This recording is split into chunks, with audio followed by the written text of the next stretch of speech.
Hi, Mayor Robert Schaefer here. Due to the coronavirus, the City of Summersville is happy to bring interviews of candidates for our upcoming election. A couple important things to note. Primary Election Day has been moved to June 9th. Our County Clerk, Bobby Painter, along with your Secretary of State, Mac Warner, both highly encourage all voters to vote absentee this year. To facilitate your doing so, every voter will be mailed a postcard, which is your absentee ballot application. Simply fill the card out, return it to the courthouse, and you will be mailed your ballot. In the event you decide not to vote absentee, at a later date, voting dates and times will be announced. All precincts will be open on Election Day. A special thanks to Jason Eads for organizing this opportunity on behalf of the City of Summersville. Thank you to Marianne Taylor for doing the interviews, and Barney Benito, our videographer and manager of Summersville TV station. On behalf of the city, I encourage all to continue to adhere to the guidelines that have been issued and ordered by our governor, Jim Justice. With the stay-at-home order still in effect, I encourage and remind you to wash your hands regularly, 20 seconds at a time. Cover your mouth and nose when coughing or sneezing. Avoid close contact with anyone. 6 feet is the acceptable distance for social distancing. Don't touch your eyes, nose, or your mouth. All involved in our interview process have been screened, as well as following all other guidelines. Thank you for joining us today. These are difficult and unusual times in our country and the world around us. With the COVID-19 pandemic, we are navigating in uncharted waters. As citizens of this great nation, we must stick together and follow the necessary precautions to overcome this disease. We are grateful to all of our healthcare providers, our first responders, and all those providing essential services. And to the leaders of our country and state government, thank you for your guidance and updates as we fight this war against the coronavirus. As West Virginians prepare to vote on June the 9th, we will not have the pleasure of a visit from a candidate or an invitation to a Meet the Candidate night. We must find different ways to meet the candidates, to understand their platforms, and to gather the information needed to exercise our right to vote. To help the citizens of Nicholas County meet the candidates without gathering, the City of Summersville and SCTV invite all of you to sit in your living rooms and watch and listen to a conversation with a candidate. I'm Marianne Taylor, Executive Director of the Summersville Arena and Conference Center, and it is my pleasure to participate in the interview process of these candidates. Candidates were sent an invitation to participate in conversation with a candidate. If they chose to participate, an interview was scheduled, and they also completed a wellness screening in accordance to the precautionary criteria for COVID-19.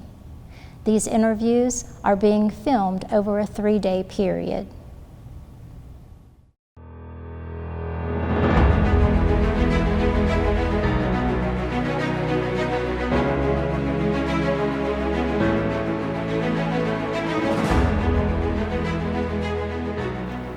West Virginia House of Delegates District 32 includes Fayette County and parts of Clay, Kanawha, Nicholas, and Raleigh counties.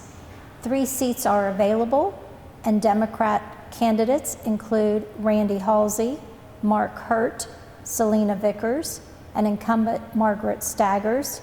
Republican candidates are incumbent Tom Fast, Austin Haynes, incumbent Kayla Kessinger, and Austin Sims. Today, we are joined with Selena Vickers. So thank you for being with us today. Thank you for having me. And we will start the timer, and you may begin your opening statement. Hello, my name is Selena Vickers, and I have been married to my best friend Tim Vickers for 28 years. We live in Edmond, West Virginia, which is a small unincorporated town just on the north side of the New River Gorge. We have one daughter who's in her last year of college right now. I am running for House of Delegates, District 32. District 32 encompasses a little bit of Nicholas County, the three small communities of Dixie, Belva, and Swiss. So I really want to speak to the people in those communities right now. Those are the people that I want to earn their vote. Through this interview today, and then hopefully over the next few weeks, I'd love to have more conversation about the things that are important to the people in those communities, hopefully by telephone or text or just answering some questions through this interview. Ideally, what I'd like to do is be able to sit on your front porch or talk to you in your front yard, but due to the restrictions of the stay-at-home order because of the virus, that's not going to be possible right now, but hopefully we can take a rain check on that and have some of those conversations this summer. I'm running for office because I think that there are very serious parts of our government that is not representing the needs of the people. And I think that it's very important, like my fundamental belief is that our government should represent and serve the people. And this is one of the most richest times in West Virginia history. I mean, like we're a rich state, but you look around, where is it? Where is the wealth of our state? And I feel very strongly that a lot of our wealth is intentionally moved out of state, that some of our legislators intentionally work to move our wealth out of state rather than bringing that wealth in and serving the needs of the people. We have significant needs in West Virginia that we need to address. So how do we get to a government that represents and serves the people? You have 1 minute. How we do that is we elect people who reject corporate PAC money and who are going to represent the people. And that's what I intend to do, to work with people, listen to people, and build a government that represents us. Thank you. Okay, thank you. So we'll begin the question and answer session. And your first question, why do you want this job and what qualifications do you bring to this position? Thank you for that question.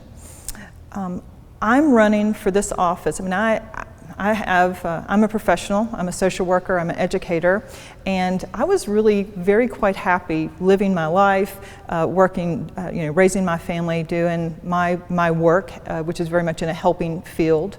But through my work, I sometimes see government meet the needs and help people, but I often see the system fail people. And I decided, hey, we need better representation. We need to have people in our legislature that is going to work to serve the people. And you know what? I tried really hard to get other people to run. I mean, I went to good people and I could not get anybody else to run. They were like, Selena, why don't you run? And it really had not occurred to me to run, and I gave it some consideration and thought, you know what, I can do this. I was raised in West Virginia. I went to school in West Virginia. I've raised a family in West Virginia. I have worked minimum wage jobs. I've worked professional jobs. I know what it's like to struggle. I know what it's like to pay my bills and have $10 to make it till the next payday. I know what it's like to not have water. I know what it's like to not have electricity. I know what it's like to talk to families who really, really need help and cannot get the basic things that they need. And I think that knowledge, as well as the passion to tackle those issues, makes me qualified. And I think that I would do a really good job of both listening and understanding the needs of the people, and then taking that and putting it in form of legislation and building coalitions to move that forward. Okay, thank you. Second question. If elected, what are your 3 biggest priorities for next year? Well, that's a really good question, and I think that next year is important, but I just also want to say, I think it's one of the things that we tend to do is to be very short-sighted. So I think that we really do need to start thinking about a long-term plan for West Virginia. Where do we want to be in 20 years, and be working towards that. But to very specifically answer your question, my top priorities, I mean, I have a lot of priorities, a lot of things I want to get done, but I think health and education are right there in the top 2, and I'll tell you why. Communities that succeed have 2 things in common. They're healthy and they're well educated. I mean, we have a shrinking population. We struggle a lot in West Virginia. We want to build our economy, and so economy is number 3. But if we do not have if we are not healthy and have a good health system, and with this coronavirus, I mean that's on top of that, it's a huge issue, and we need to have a very good, well-educated workforce. So things around those 2 issues are really important to me. And third is the economy, and this is it's very much long-term, but we have to build our small businesses are really, really important, and we have to figure out how are we going to have an industry in West Virginia that doesn't pollute the air, that doesn't pollute the water, that doesn't have these kind of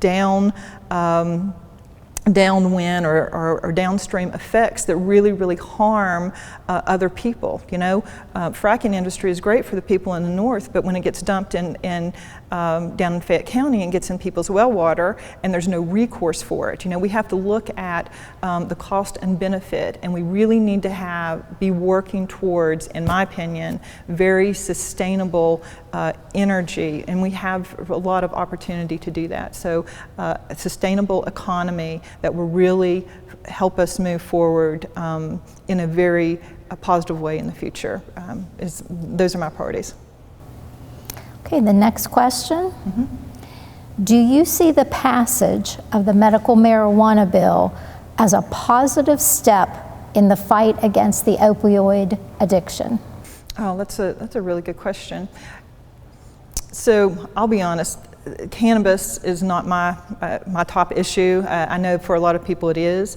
I think that, and I'll be honest, I don't know a whole lot about it, but what I do know about it, that medical cannabis has been very effective in treating symptoms for people who are sick and suffering. I know people who have used medical cannabis and day and night issues, day and night differences with their use. I support medical cannabis. How affected, but to answer very specifically the question, how does it affect the overall drug? There has certainly been some research to show that it has been beneficial. I think that we still need to look more at that, but I think overall medical cannabis is something that is helpful to people. I'm glad that we have that legislation, and I would support that, and very much wants to look at the research and do what science shows is being beneficial to people. Okay. Next question. Do you support the legalization of recreational marijuana? Why or why not? Mm-hmm. Yes, I do support the legalization of that, of cannabis, and I'll tell you why. Anywhere you go, you can buy it. I mean, if you ask anybody in the street, more than likely they can tell you, it's not like it's not an industry already, okay? It is clearly a very proficient, or a lot of people have access to it. It is not regulated, it is not taxed, people are still using it. That's not going to change whether it's legal, or not. What legalization would do, and one of the things that I think is really, and I know a lot of people talk about all the taxation and things like that, that's fine. To me, from somebody who comes from an education, from a social work perspective, the benefit of the legalization of marijuana is that it would, in my opinion, and research shows it would lessen the likelihood of adolescents using it, okay? Adolescents can get it on the street right now, all right? The one thing, I mean, people have a lot of things that they like about cannabis, but the one thing that is not good about cannabis is adolescents and cannabis. It affects their brain development. It stunts their frontal cortex development, and that's not good. So, but they can get it on the street anywhere. If it's legalized, then people who can legally sell it are not going to sell it to 12, 13, 14-year-olds. See what I mean? So that would really benefit, I think in the long run, adolescent health. All right, so, and then there's certainly other positives around the taxation, but the regulation of it, I think, is important. Okay, thank you for that. Next question, we have a couple more minutes, so we have a couple more questions to get in. Sure. What would you like to see the state government do to help the citizens of West Virginia to recover once the restrictions are lifted from the coronavirus? What would I like for the state of West Virginia to do to help the people recover? Right. Oh, that is a great question. So I'll be honest, I am very concerned about the virus in general. I mean, it almost seems like we think that, okay, well, you know, it's going to peak and then it's going to go away. I don't think that this is going away. I mean, I think that it is going to be around for a long time. So I think if I'm elected next January, I think we're still going to have people on respirators. I think our hospitals are still going to be overwhelmed. I don't see this going away over the summer. Okay, so in terms of recovery, I almost think it's just survival, all right? We need to have really good health care. We need to make sure that the people in health care are safe, that they have, I mean, if they get sick and go away, we're all screwed, right? So we have to make sure that they have everything that they need. We need to make sure that the hospitals have that they are well staffed.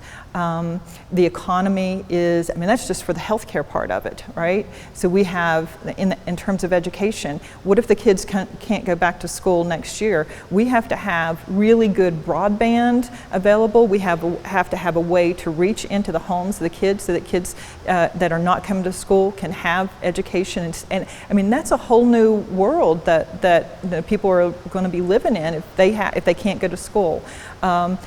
In terms of small businesses, we have to listen to them. What do they need to be able to continue their business? You know, I mean, people aren't going out and buying things now unless they're very bare essentials. So there is a lot of stuff that we have to really listen to the needs of the education and healthcare and the businesses to see what are the specific needs that they need that the government can do to help us get through this, and not just past it. We have about 30 seconds left for this last question. What policy changes or investments are necessary to encourage broader employment in West Virginia, particularly in Nicholas County? Okay, I might go over, but I'll take time off of my closing statement. That's okay. So. This goes back to my opening statement. I think that if any society that does really, really well, we have good health care and we have good education, that those focuses on the workforce to make sure that, things that we can do to make sure our workforce is healthy, things that we can do to make sure our workforce is well educated. I am a huge supporter of us figuring out how to have tuition-free college for kids, trade school free, the tuition aspect, the REMA board, they can, figure out grants and, loans and things like that. But the basic education for people who want to move on in terms of their education, I think they should not have to pay for that, okay? Just the tuition aspect of it. And there is more than enough money in West Virginia to do that, more than enough, okay? So So I think focusing on health and education is my policy answer to that question. Okay, thank you very much. So you will have about 2.5 minutes for your closing statement then. Okay, thank you so much. Well, thank you so much for the opportunity to talk about some of the things that I care about, but honestly, the most important thing is, what do the people, the voters, think? What are the needs that are affecting people? How do you want your government representing you? It is incredibly important to have a representative that will listen to you. I don't know if you know this, but there's not a law that says your representative has to listen to you. One of the things, and this goes back to your question to me, Marianne, about why am I running, I went to my representative about a really significant issue that I cared about, and you know what he said to me? I'm not going to talk to you. I mean, my representative said, I'm not going to talk to you. He didn't say, oh, let's make an appointment for later, or oh, I'll get back with you. He said, I'm not going to talk to you, period. And that's what he meant. And there is nothing that you can do about that. It is until we have a law that says that that you have to meet with your representatives, then we have to elect people who are willing to listen and then to listen to the needs of the people. 1 minute. Thank you. Listen to the needs of the people, and then put that information into legislation and work to get that legislation through. It is my fundamental belief that our government should work, should serve the people, and should work. And I believe that together that we can build our government to work for us. I'm Selena Vickers, and my website is selenavickers.com. My phone number is 304-663-3037, and I hope that you will vote Vickers. Thank you. So West Virginia House of Delegates, District 32, candidate Selena Vickers. So thank you, Mrs. Vickers, for being with us, and best of luck with your campaign. Thank you so much. Our next candidate for West Virginia House of Delegates, District 32, is Republican incumbent Tom Fast. So Tom, thank you for joining us today. And you now have 3 minutes for an opening statement. Thank you, Marianne. I just wanted to thank you and SCTV and the City of Summersville for hosting this forum. It gives the voters an opportunity to get to know the candidates, and so thank you very much. Well, thank you. Then we're ready for our question and answer session. All right. Your first question: why do you want this job, and what qualifications do you bring to this position? I would like this job because for me right now, it's God's calling upon my life. It's not that it puts me in a position of power, but it puts me in a position where I can truly make a difference for my constituents and for the state of West Virginia. And that leads me to the second part of your question, the qualifications that I bring to this position. I am a practicing attorney of 27 years. I have, all 27 years has been general practice of law. I've handled a host of criminal cases, abuse and neglect cases, contracts, deeds, wills, personal injury cases, and you name it. There's very few areas of law that I have not engaged in over these last 27 years. So as a delegate, when we consider bills and bills come across my desk, there are very few that I do not have a working understanding of the issues involved in those bills.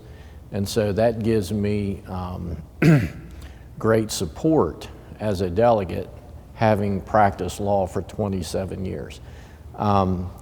In addition to that, the proper drafting of legislation to make sure when the law comes out in the law books that it is well written, that it's not ambiguous, that it's clearly articulate and understood. Being an attorney helps in that regard a great deal as well. Okay, thank you. Next question. If elected, what are your 3 biggest priorities for next year? 3 biggest priorities. Number 1, we have to repeal the business and inventory tax. That is a tax that is such an impediment to economic development to the state of West Virginia. It would take a constitutional amendment. However, to do that, we have to do it in such a way that makes the counties whole, because the counties and the school systems depend upon the current business and inventory tax greatly. So we have to make those entities whole. And I have a proposal on how to do that, and if re-elected, I will refile that proposal next year. Number 2, Mary Ann, it's not always what you pass that matters, but it's what you don't pass that matters. Every year there are a host of really bad bills that get pushed in the legislature. Bills that attack my Christian faith, bills that promote socialism, bills that promote unhealthy products, unhealthy lifestyles. And it is my prayer and my goal that these types of bills don't get passed. And that is an accomplishment if you can keep these bills from getting passed. Number 3, I want to be good at whatever I do. I want to be the best delegate I can be for my constituents. I want to be the best lawyer I can be for my clients, to give them good legal service for good price. And it's not for my glory that I seek this, but as the scripture says, whatever you do, whether in word or deed, do it all to the glory of God. That's what Tom Fast wants. Okay, good. Next question. Do you see the passage of the medical marijuana bill as a positive step in the fight against the opioid addiction? Absolutely not. And I can expound upon that. If you go back and look at Colorado, Washington, and other states that have passed recreational use of marijuana, they always start with the medical marijuana. Wisdom tells you that medical marijuana is a gateway, a stepping stone for full recreational use of marijuana. The legislature in West Virginia has already passed medical marijuana. Last year, it was a big push for what they call decriminalizing marijuana completely. Well, if you decriminalize it, you make it legal, wide open recreational use. Marijuana is a Schedule I controlled substance for a reason. It is a mind-altering substance. It is no secret I have never been a marijuana guy in the legislature, and I don't intend to be a marijuana guy in the legislature. So the answer would be no. So you've somewhat already alluded to the next question, but I will ask, do you support the legalization of recreational marijuana? Why or why not? Well, the answer is absolutely no. For instance, in the state of Colorado, drug-related traffic deaths has gone up 41% since they've passed recreational use of marijuana. And the statistics are astounding as to the negative effects.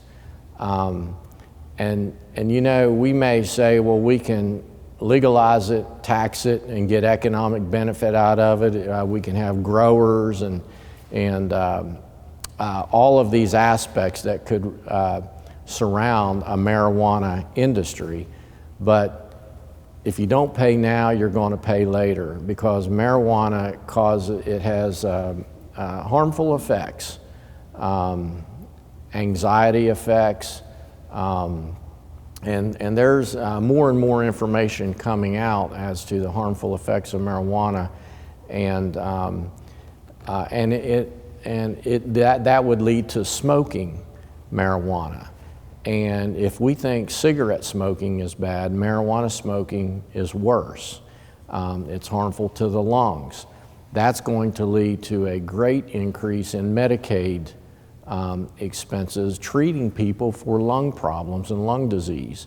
We just passed a bill seeking to reduce the smoking of cigarettes, tobacco smoking in West Virginia. We just passed it here a couple of months ago. And if we think smoking tobacco is harmful, smoking marijuana is just as harmful, if not more harmful, than tobacco. So again, my answer is no. Okay, thank you. Next question. What would you like to see the state government do to help the citizens of West Virginia recover once the restrictions are lifted from the coronavirus? Well, that is a real tough question. First of all, we have to get back to work. And I am not critical at all on what our government, even our West Virginia government, has done as far as the social distancing and all of the stay-at-home aspects of the governor's orders. But we're going to have to get back to work. And West Virginians and Americans are resilient, and we have entrepreneur aspect about us that we want to forge ahead, and when that happens, it's going to restart our economy. But we can build upon the success that we've had in the past, and we can continue and basically pick up where we left off. And so that's really what we need to do. It's not so much an aspect of legislation, but it is an aspect of allowing the people to be free to do what the people do. And that is to work, create jobs. And one of the things that we can do, it gets back to the very first question, we can repeal the business and inventory tax because that will enhance businesses who are the employers.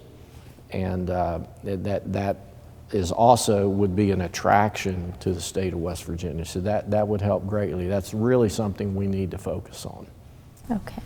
And the last question, what policy changes or investments are necessary to encourage broader employment in West Virginia, particularly in Nicholas County?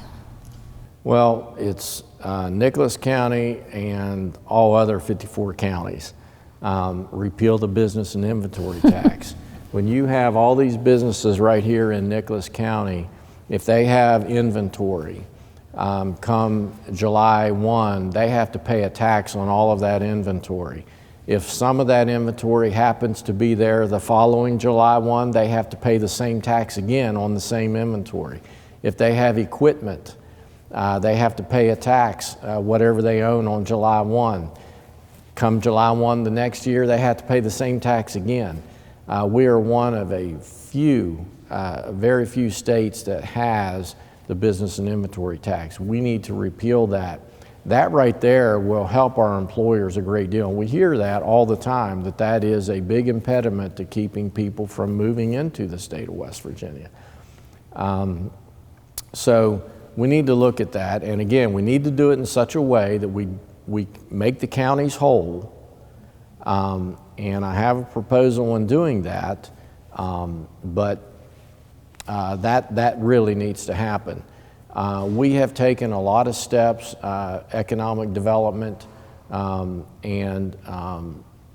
for this coronavirus, we were starting to see things inch their way forward, and that's what we want. We're trying to diversify our economy, but we don't want to leave coal out. We don't want to leave gas out. We don't want to leave oil out. We want to move it all forward. And we've done a lot of healthy things for our state. So we get this coronavirus past us, I think you're going to see things jumpstart again. Okay, very good. Thank you very much. That ends our question and answer session. And so you will now have 3 minutes for your closing statement. Mary Ann, not much of a closing statement. Again, I want to thank you and the City of Summersville for promoting this forum. I think it's very important for people to be able to see their candidate and maybe get to know them a little bit. I would simply ask any viewer to consider Tom Fast for House of Delegates for re-election. I have won 3 elections now, and again, it's not something that I just want to be in a position of power, but it's a place where I can make a difference. I think that I have done that in the past, and I hope to continue to do that.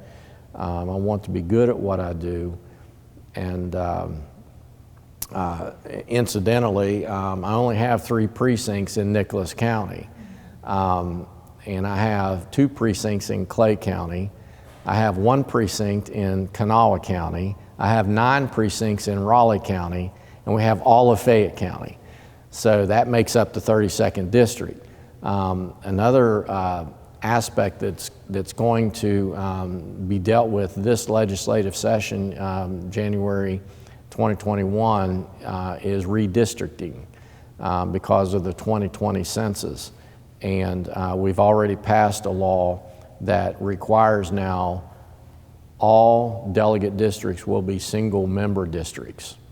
Right now I'm in a 3-member district, but in the redistricting it's going to be single member districts, all 100 delegates.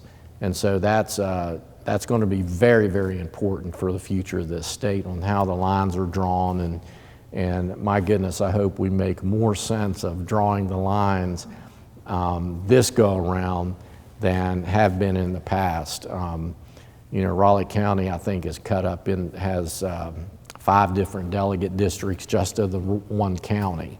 And they're all parts of other counties, including my district. And I just explained to you the makeup of the 32nd district, which is very obscure. So I hope that we can do a good job in drawing the lines. Of course, if I'm reelected, I don't take anything for granted, and I submit myself to the voters. My record's out there now for people to see where I have voted on the issues, and I've cast in the last 6 years quite a few votes. And a couple of those years I've had 100% voting records, and I have missed very few votes in the last 6 years, and it was just for circumstances and that I may have missed 1 or 2. So again, thank you for the opportunity, and I wish you the best and health and happiness. Well, thank you very much, and thank you again for being with us. And again, this is West Virginia House of Delegate District 32, Republican incumbent Tom Fast. So best of luck on your campaign. Thank you, Mary Ann. Thank you.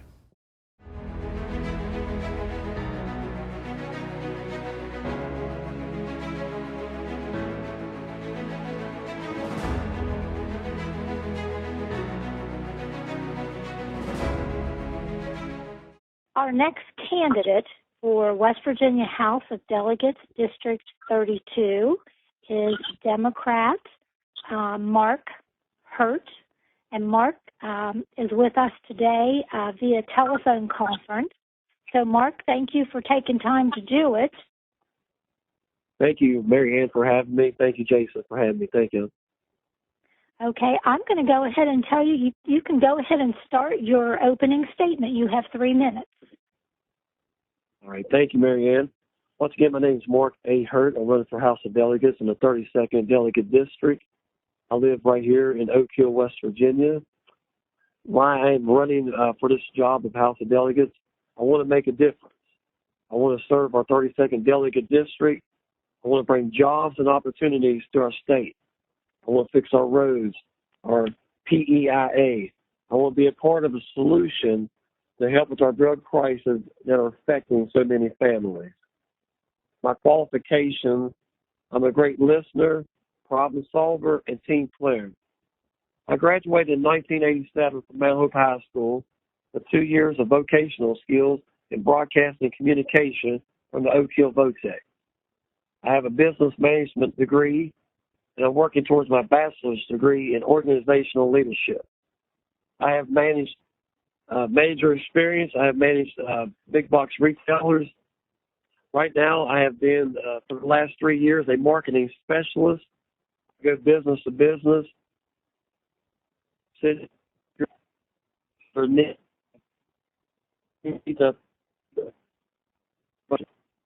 I tell all my marketing that I am what your husband look business partner because we're in together. In 2011, a business called Big Bopper Family Entertainment. It's a family business with technology of a green screen where I would let families, they would make their own personal bopping head music video, and I would give them a DVD to take home with them. So I was very, excited to bring that opportunity to West Virginia to give these families opportunities. And we did the State Fair of West Virginia and many other events with our Big Bopper Family Entertainment. Also, that allowed me, as the business kept on growing, recently I turned the Big Bopper Family Entertainment, is now called Party Palooza LLC. It's a family entertainment business where we do bounce house spindles, putt-putt golf, and numerous things like that. With me and my wife and our 5 kids that we have, we're always looking to keep kids doing something positive in our community. And that's the reason we came up with the entertainment business, to keep kids doing positive things in southern West Virginia. With my education and my work experience, I want to make sure that there's jobs and good paying jobs and benefits for our family and your family, so our current residents and our children and our grandchildren can stay right here in southern West Virginia and be able to raise their family and with good paying jobs, good benefits, and stay right here in West Virginia and enjoy our beautiful state that we have. I'm Mark A. Hurt, and I'm asking for your vote, of course. In the June 9th election, a lot of people are doing mail-in ballots. So I'm just asking for your vote and support. As a family man, a businessman, I feel I have the knowledge and experience to bring jobs and opportunities to our great state of West Virginia. Well, thank you very much, and we'll go right into the question and answer session. Your first question, why do you want this job, and what qualifications do you bring to this position? Marianne, I want this job because I want to bring good paying working jobs in West Virginia. I want the good paying jobs. We got to take care of our infrastructure. If we take care of our infrastructure, we'll be able to bring in the good paying jobs to West Virginia. And we need to work on the opportunities that we have, with our economic stability. We need to bring economic stability back to West Virginia. We need to fix our infrastructure and be able to bring the good paying jobs and opportunities to West Virginia. We need to take care of, our education system. We need to fix our PEIA. The teaching and our education, our service personnel, all this is a future to our kids' success in the future. I like to be able to work with solving the drug crisis problems that are hurting our families right here in West Virginia. Okay, thank you for that. Your next question, if elected, what are your 3 biggest priorities for next year? Our 3 biggest priorities for next year, first is education. We must be able to let's keep our good teachers, bring in good qualified teachers. Right now, our teaching staff, we got good qualified teachers. We need to keep on adding on to the great staff that we already have. And we need to do it by increasing their pay, fixing their PIA. Education is key, very key to the future of our state, our kids, and keeping our kids here in West Virginia. And that goes to keeping our kids here and our future here to the next one is our economic stability. Once again, we have got to fix our infrastructure. We need to fix that to be able to bring in the good paying jobs and opportunities for our families right here in West Virginia. And third, we must work on solving our drug crisis that I have seen affect so many families right here in West Virginia. I'd like to be a part of that solution to fix it. You know, with talking to different organizations to figure out a great solution to help our families that are struggling with these drug crises. Maybe, for example, maybe, you know, how you got the daycare centers that people go in, they check in and check out each day. Maybe having a facility where people go in voluntarily for maybe 6 months to 12 months. I found a lot of people that wants to be rehabbing these drug crises. You have got to want it yourself. You have got to want to change and make a difference. And if they have a facility where they can go in with a support for 6 months to 12-month program, where they can go in and we help them with their drug problems and help them get an education while they're in there. That's key. So when they come back into society, they are positive to the society. So to put them in jail for 1 or 2 years, they come back out. Statistics show is the same people that keeps on getting in trouble after they get out of jail and stuff. We need to turn this phase around where we're giving people an education and teaching them the dangers and how they're harming themselves with the drugs. And most of all, Marianne, it comes to someone has got to want something. You've got to want to make a difference in your life. You've got to want to make a change. And we need to work towards that phase in our life to turn our state around, Marianne. Okay, thank you. Next question. Do you see the passage of the medical marijuana bill as a positive step in the fight against the opioid addiction?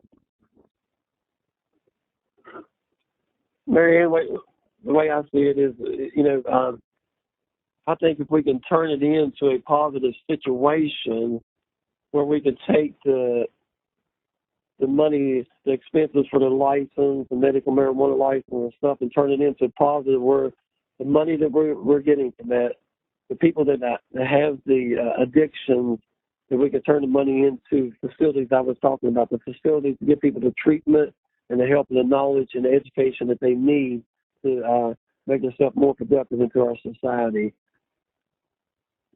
Thank you. As long as it's a positive, yes. Okay. Thank you. Next question. Do you support the legalization of recreational marijuana? Why or why not? Marianne, if people, I have seen it, people are going to use marijuana no matter what.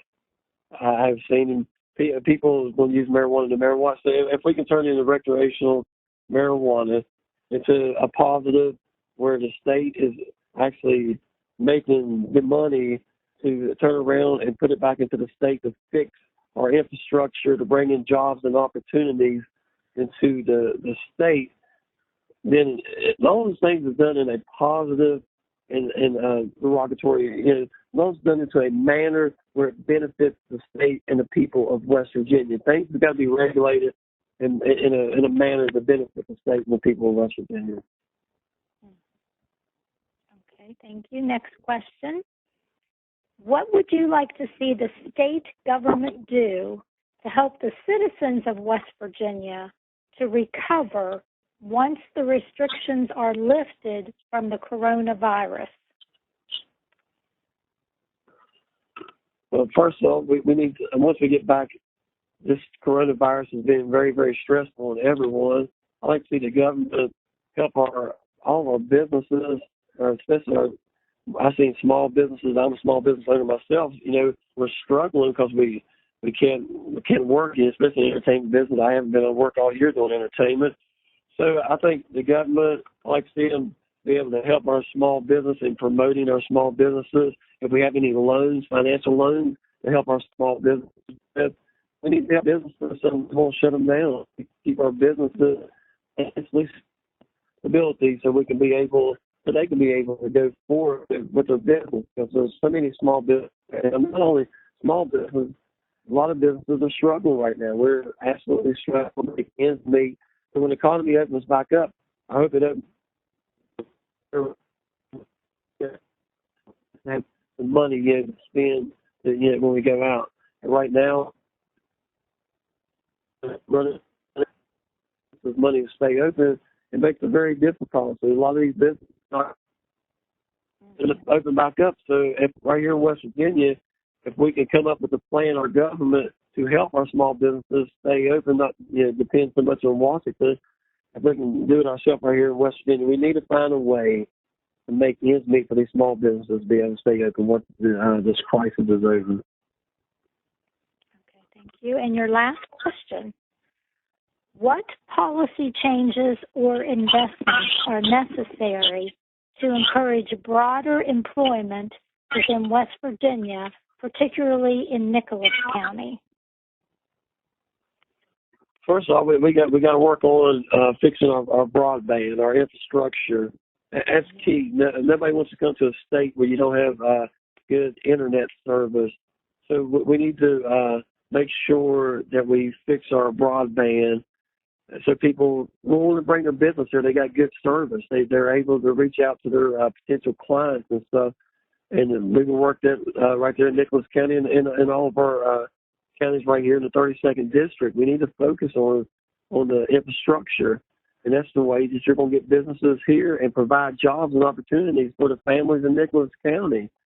I actually do marketing right there in Nicholas County. I got many advertisers right there in Nicholas County, and I look at them as, like I tell all my clients, we look at each other as business partners. I'm here to help you. Don't look at me as your advertising, marketing agent. I am actually, here as your business partner to help your business grow there in Nicholas County. So I got a lot of businesses there in Nicholas County that depend on me for their marketing needs. But what your question and stuff is, we need to work on our broadband, our internet service, our roads, our infrastructure. We have got to be able to work on that, fix that, and jobs and people will come to Nicholas County and surrounding areas so our families won't have to leave this great state. So our families, grandchildren will stay here and have good paying jobs, Marianne. We're going to have good paying jobs with great benefits. Okay. Well, thank you very much. And that ends our question and answer session. So you will have 3 minutes for your closing statement. All right. I'm Mark Allen Hurt. Mark A. Hurt will be on the ballot. I'm number 1 on the ballot right there as a Democrat. I'm running for the House of Delegates in the 32nd Delegate District. I hope everyone is staying safe and in this time of crisis and need. I hope everyone is staying safe out there. I'm Mark Allen Hurt. I'm a family man with family values. As a small business owner of Party Palooza LLC, a family entertainment business, I know the importance, and I have the knowledge to help our small businesses succeed with their marketing, with their helping with the anything at Marianne that I can do to help all of our businesses. That's what I'm for. We have got to succeed for our future here in West Virginia. When elected, I want to work to bring jobs to West Virginia. I want to fix our PIA, our roads, and focus on being part of a solution to our drug crisis that I see affect so many families right here in West Virginia. Marianne, I am endorsed by the AFT West Virginia, United Mine Workers of America, AFT FET, United Steelworkers, West Virginia Communication Workers of America, Building and Construction Trade Council West Virginia. I'm endorsed by the AFL-CIO, the West Virginia Appalachian Labor District Council. If anyone would like more information on my candidacy and myself, they can go to my Facebook page at a committee to elect Mark A. Hurt. Marianne, I thank you for your time, and I hope everyone's staying safe out there, and I appreciate your support and your vote, everyone, on the June 9th election. Once again, everyone should be getting applications in the mail where they can fill out and send in and get an absentee ballot where they can be able to vote from home and stay safe this year, Marianne. I'd like to thank you and Jason, and once again, I'm Mark A. Hurt, and I'm asking for everyone's support and their vote for House of Delegates in the 32nd District. Thank you very much. I appreciate your time. Thank you. And again, that is West Virginia House of Delegates, District 32, Democrat candidate Mark Hurt. Thank you again for being with us, and best of luck in your campaign. Thank you, Marianne. Thank you. God bless. Thank you. Okay. I think that was good. Mr. Mark, I am going to need a picture of you if you can send it to me. it kind of threw me off there at the beginning because on my opening, I went ahead and did the, why I wanted to run and stuff. And then that was after I got done, then you asked me a question, I kind of was stumbled because I really didn't want to say the same thing again. You were fine. You did fine. Yeah. Yep. Well, I appreciate the opportunity. I sit there and work with a lot of businesses there in Nicholas County. We actually did a shop local, support local on the TV station that I worked for and stuff. We got with the mayor, Robert Schaefer down there, and did the shop local, support local, shop Summersville campaign. I don't know if y'all seen it or not, but I had a part of in doing that right there from Nicholas County. Well, thank you. We appreciate that. Well, I appreciate y'all having me on. And Jason, I will send a picture of myself to your email address. Is that correct? Yes, please. Okay. Well, I thank y'all, and if you need anything else from me, please let me know. And once again, I greatly appreciate the opportunity that y'all let me be on today. Well, thank you for your time, and good luck. Yep. Thank you. All right. Thank you, man. All right. Thank you, Jason. All right. Bye-bye. Bye-bye. Thank you to the City of Summersville and SCTV for hosting Conversation with a Candidate, which hopefully has helped you to meet the candidates, understand their platforms, and gather the information that you need to exercise your right to vote. Some important dates for you to remember. April 24th, county clerks begin mailing absentee ballots to voters who have submitted absentee applications to county clerks. May 19th, voter registration deadline. May 27th through June 6th, early voting in person. June the 3rd, deadline to submit absentee by mail applications.